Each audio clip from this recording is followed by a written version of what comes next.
So, you already heard about AV1 from the previous talk. So as you know, me, at Mozilla and Netflix are interested in it. Fortunately, there's many others besides us two that are interested too. In fact, there are 30 up there. It is basically, we have this huge joint effort by lots of companies to develop a new royalty-free video codec for the web. So our goals are basically to make not only a video codec that is royalty-free, but also one that is state-of-the-art. And to do this, we've had to get many different people together. We've had to get basically browser vendors to ship the decoder. We've had to get hardware vendors to ship hardware decoders because everyone likes battery life. We've had to get video providers to actually compress the video and provide us content because we need videos to watch. We even have some open source organizations. I see there's some cone enthusiasts in the audience, and we do have video line up there. We have video conferencing as well. So, what is the current status since last time? As you remember, if you were at the last Demuxed, we were basically introducing the lines for open media there. And here, now we're already planning for a soft bitstream freeze by the end of the month, which is October if you're watching this later. We've basically gone through all sorts of tools, and we've made a lot of progress, adopted a whole ton. There's basically still some stuff that we're trying to do, so it's a crunch hour as we try to squish in as many tools as we possibly can, every feature that every company wants. And we're still working on the IPR analysis, which basically means it's how we ensure that the codec is royalty-free. Basically, after the soft bitstream freeze, we still have a couple months where we'll be searching for bugs as best we can, making small tweaks, but nothing major so that all the hardware vendors can ship all their codecs in time, and so that everyone can start testing it on their infrastructure. So, I'll give an overview of what AV1 became. There's all sorts of stuff in AV1. I could go through the entire bitstream syntax. We have 128 to 128 blocks. We have way more transform types, way more references. We have more prediction modes, filters. If I went through all that, it would probably be a 4-hour talk, so I can't cover all this. I would love to. See me after class if you want more details. But what I will do is I will talk about some of the big high-level features that we've added. I'll highlight a couple of recent additions. I've picked out a couple of features in the bitstream that you might be interested in. And I'll also talk about the progress we've done on integrating it into existing software, plans for deployment. I will mention JavaScript in a codec talk. So, one of the first things we've added is we've added this high-level syntax. The high-level syntax is basically a way to restructure the bitstream so that it is easier to pack into containers and it's easier to process without actually looking in the video in a deep level. Back in VP9, we had basically we had these frames. You just had a frame, it goes into the container. That worked really well, but then we had some special cases. We added super frames to put more frames in the frame, and it got really complicated. So we went and redid all that stuff for AV1, something entirely new. We now have sequence headers. The sequence header starts a video. We have frame headers. Those start a frame. It's pretty clear. We also have tile groups. So one of the new features is that we've redone how the tiling works. You can now basically have video set up with many tiles, and you have multiple independent tile groups. Each tile group contains a set of tiles. And those are all independently decodable such that if you ever lose a tile group, you can still decode all the other ones. This is a great feature for live streaming and video conferencing where you may want to just, if you lose a package, you may want to just charge ahead and you can still get part of the video back. And then the individual tiles in the tile group also add parallelism. So the other thing that this adds is that we've basically now taken this high-level syntax and started working on packing into containers because no one wants to deal with raw bit streams. So we've been working on 3 primary containers, Matroska and WebM, which is basically the same packing. We're also working on an ISO BMFF container, which is effectively MP4 for both an MP4 file, fragmented MP4 that also covers all sorts of higher-level stuff that uses ISO BMFF, so like Dash or CMAF, or if you If you use the newest HLS draft, which has ISO BMFF support, you can send this over HLS. We're also working on RTP packing, which is used for WebRTC. So for example, like live video conferencing or other cases where you need a very, very low delay across the internet. One other thing that the high-level syntax adds is extensibility. It gives us a point to add metadata into the stream. We hope to define, our goal is to define everything that AV1 would ever need during its whole lifetime before we ship it. If that doesn't happen, we can add it later. An example of such metadata we've started adding in is we've added already defined stuff like colors and HDR. So back in the VP9 days, you would have to put all of the metadata for this in the container, which worked okay, but it meant that if you ever moved VP9 between containers, easy to screw up. So we have stuff like the color space, color matrix, the transfer function, which is important for HDR, can all be encoded directly into the bitstream. All sorts of little nitpicky things like Chroma citing too. If you don't know what any of these are, that's fine. There'll be a talk later where you can learn all about the wonderful world of color signaling. So I'll keep on going. So the video codec is made out of two parts. There's intra and inter prediction. So intra with the A is basically how you predict what the pixels will be in a single video frame. If you were to say turn AV1 into a still image format, you would only have intra frames. We've added a whole ton of new stuff. Basically, here's an example of what if you encode AV1 right now and actually use one of our tools to go look at the bitstream, you'll see all these boxes. So each of these little boxes has its own mode, and that you signal in the bitstream how you want to predict. This is an example of using CFL prediction, which I'll actually go into detail. It's something kind of novel in AV1.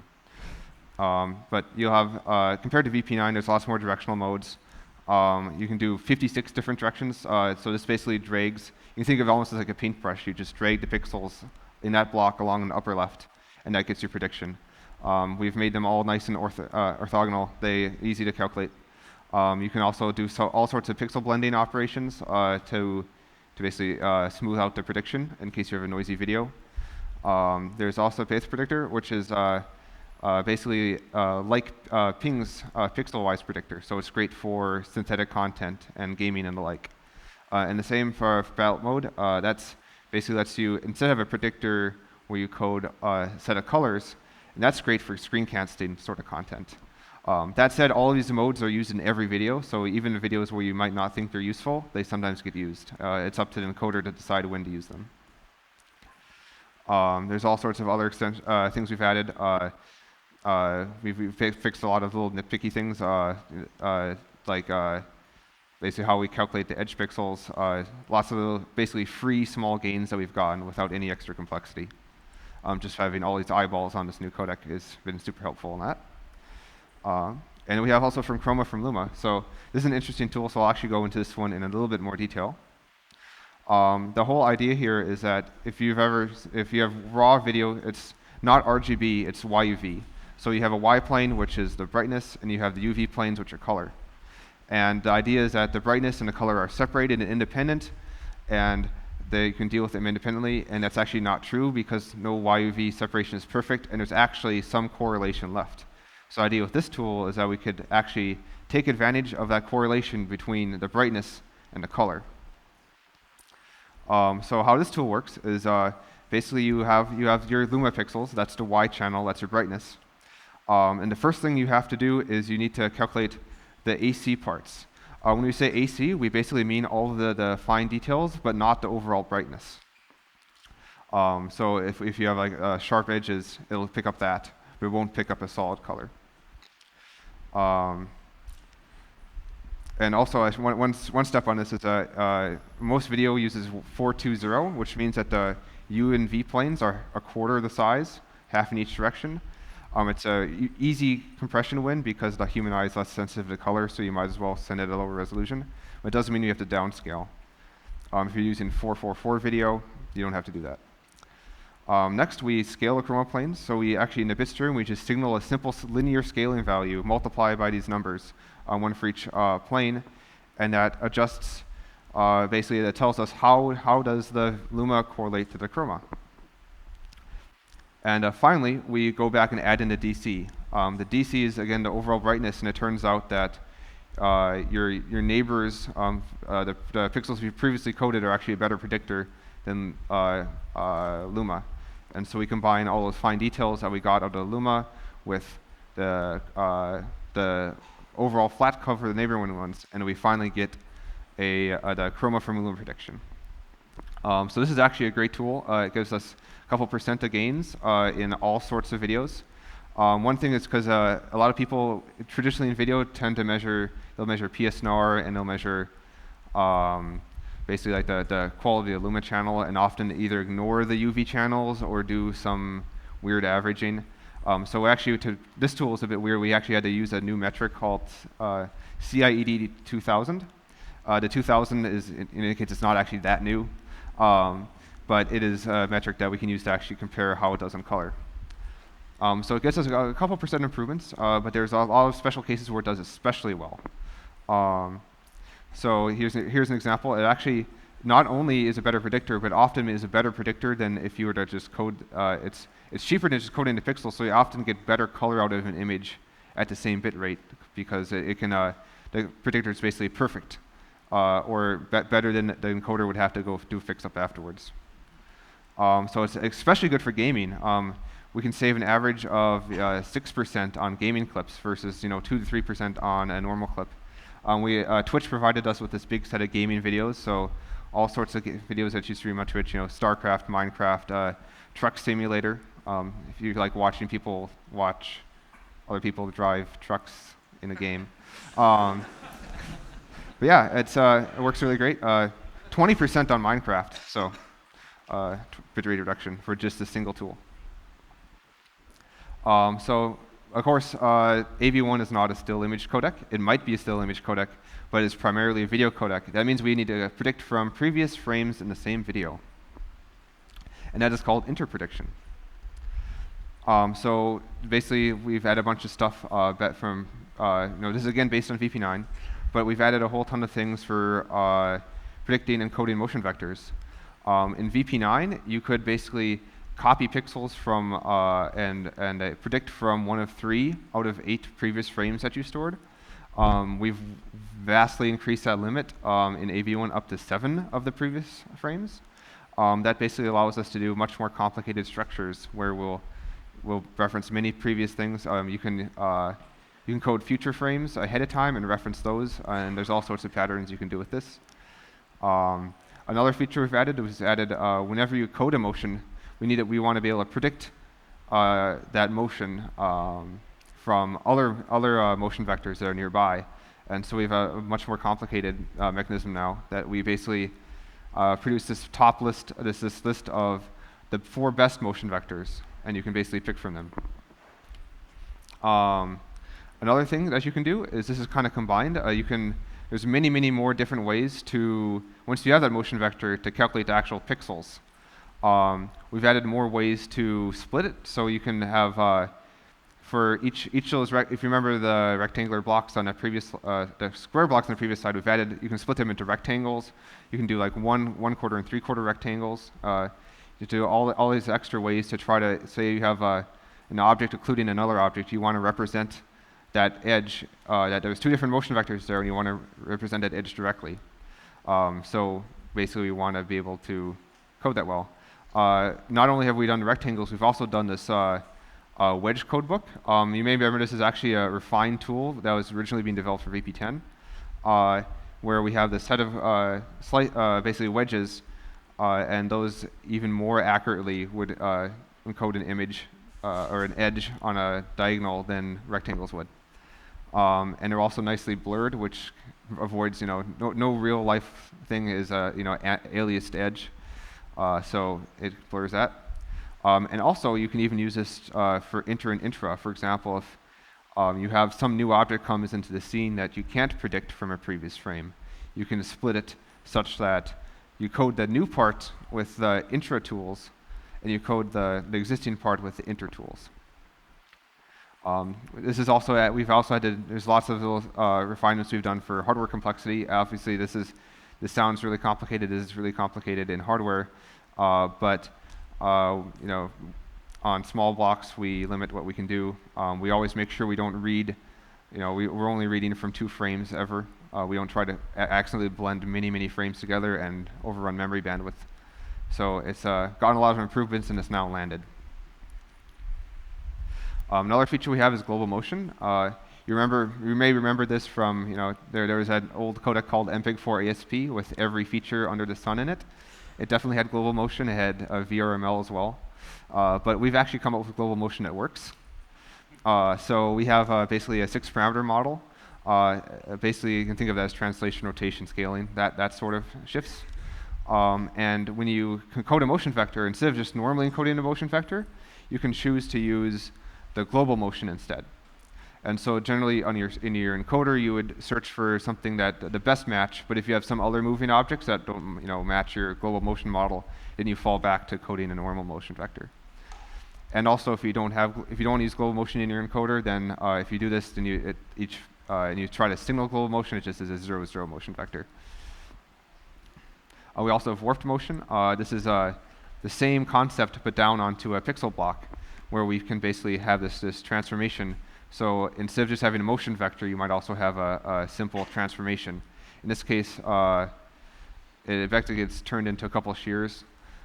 There's also, because of the shearing, the one thing you might think of, when have you seen shearing in video before? The answer would be rolling shutter. Video cameras like cell phones and like will often give you the jiggly effect as you pan back and forth because they're shutter rolls. The global motion and its warp motion both help a lot on that type of video.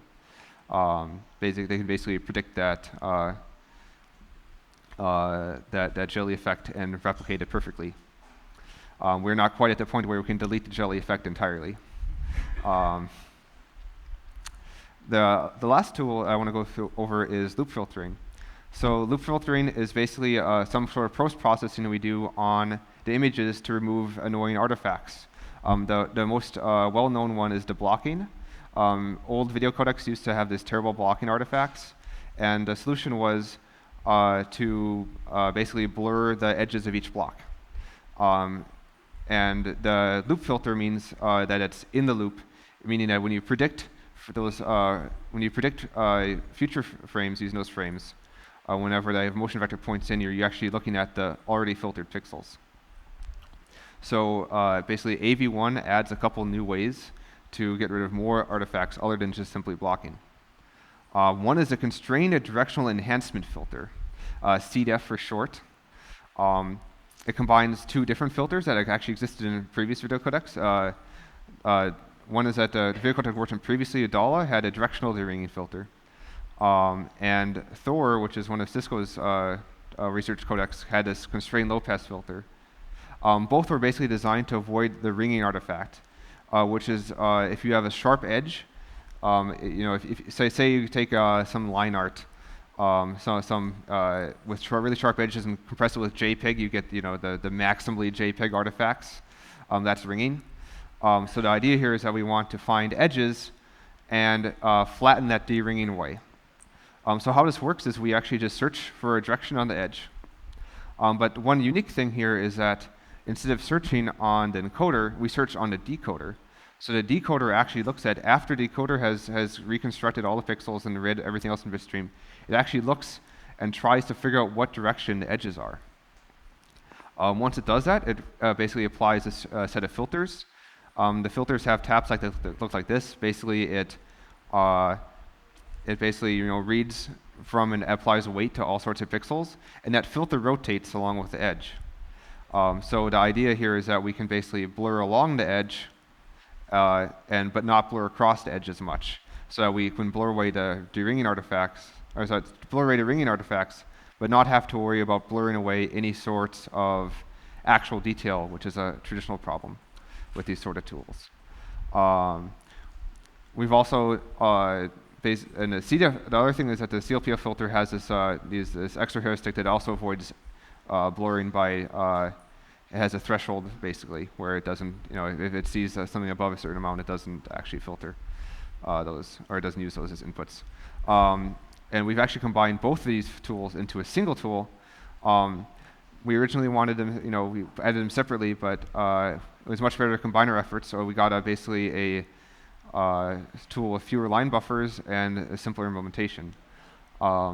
Basically, one of the things that we found is with all these hardware vendors that we now have in Alliance, we got all sorts of feedback. And one of the things we always want to reduce is the number of line buffers, which is on a decoder in hardware, they don't actually have to keep the whole frame in fast memory. They only have to keep a small amount, so they'll process blocks at a time, and then once it's processed, they send it out and it's done. But the memory that they do have to keep fast, and effectively a really fast cache, is the line buffers. And so by shrinking our filters as small as possible, we keep those line buffers as small and cheap as possible. Another feature that is very similar is loop restoration. Loop restoration is a totally different attempt basically to do the same thing. So this one actually has a linear filter, which is a linear filter which basically tries to approximate what the original pixel values are. It's not so much edge directed, but it does have parameters that are filtered. The parameters that the filter uses are actually signaled in the bit stream, so the encoder can choose what to do here. Actually, I should also mention in the CDEF filter, the encoder also sends a strength on a 64 by 64 pixel basis.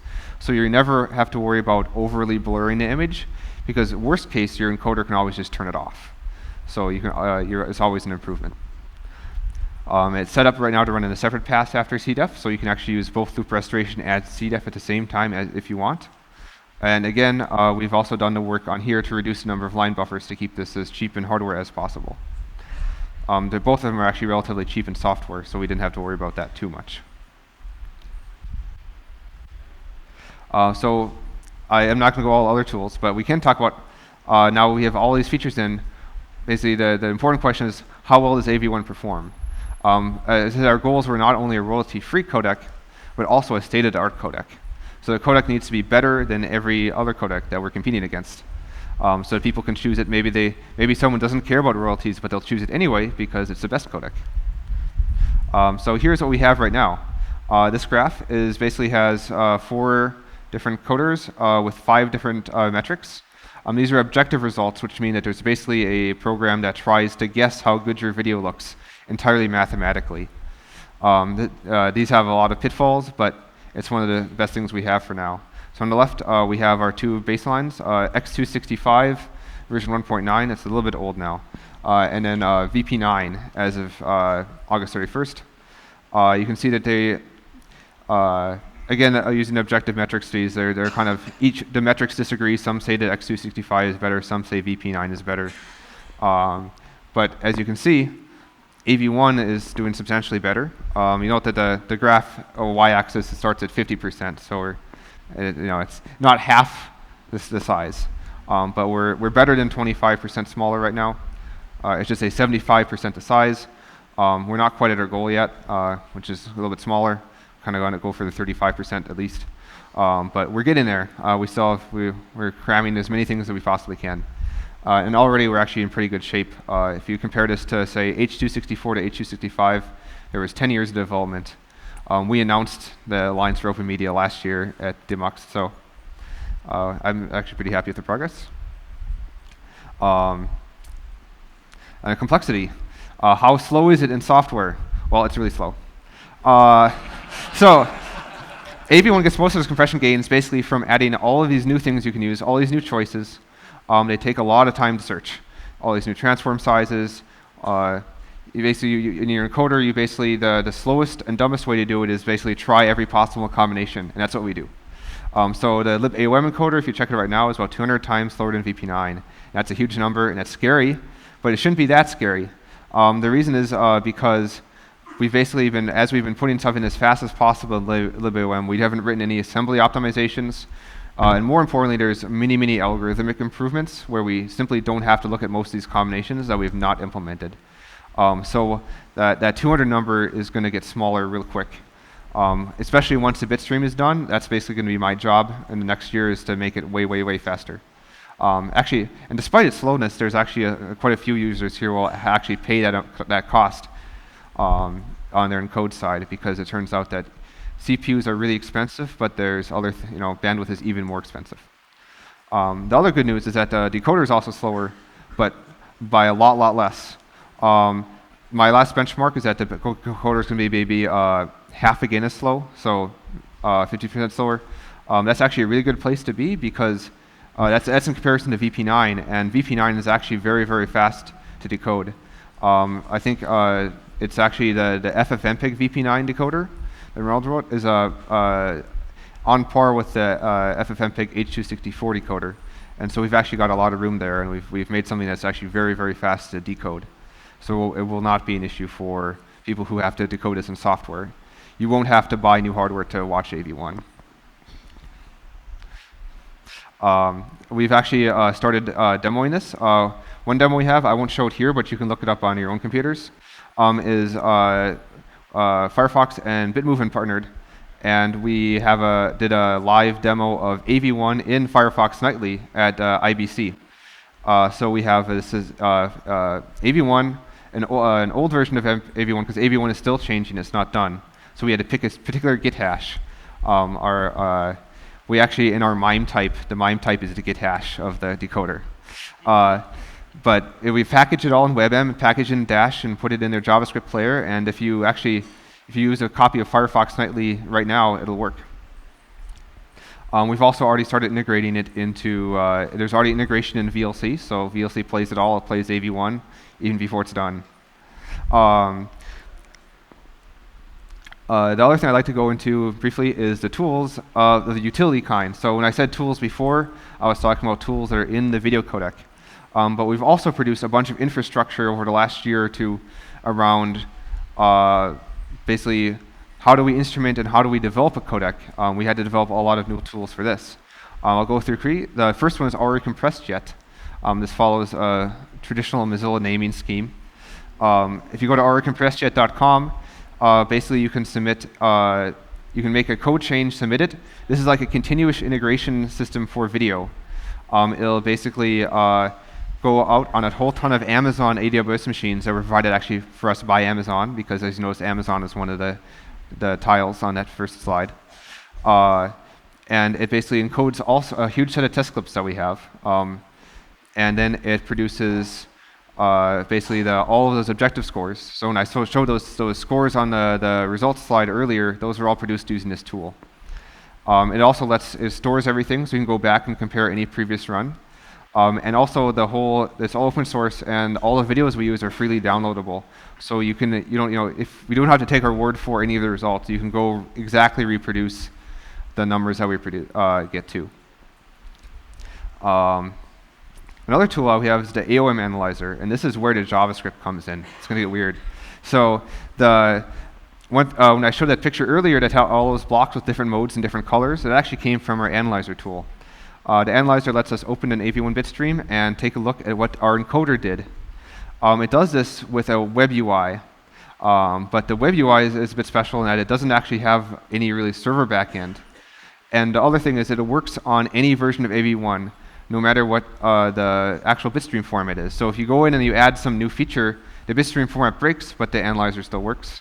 That's done with the power of WebAssembly and Emscripten. What we actually do is, every time on our compressed you submit some new code change, it also compiles the decoder and analyzer, part of the analyzer, into a JavaScript asm.js file.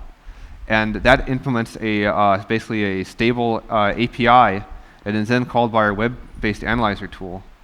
And it can basically display all the features, and you can basically download from the internet any version of AV1 and open in the same analyzer. And so it actually decodes. It'll download the compressed video. You can even get, because you need videos to look at, so you can compress them on RCompressed 2, download the videos locally, and run everything in your web browser, and it actually works really well. It has all sorts of features. It has a zoom mode. You can histograms of where all the bits get spent. You can zoom in on every single block and see what modes are used, how many, to the fractional 8th bit precision, how many bits are used by any particular symbol. And you can also load multiple different decoders together, and it's been a really handy tool for finding decoder and encoder bugs too.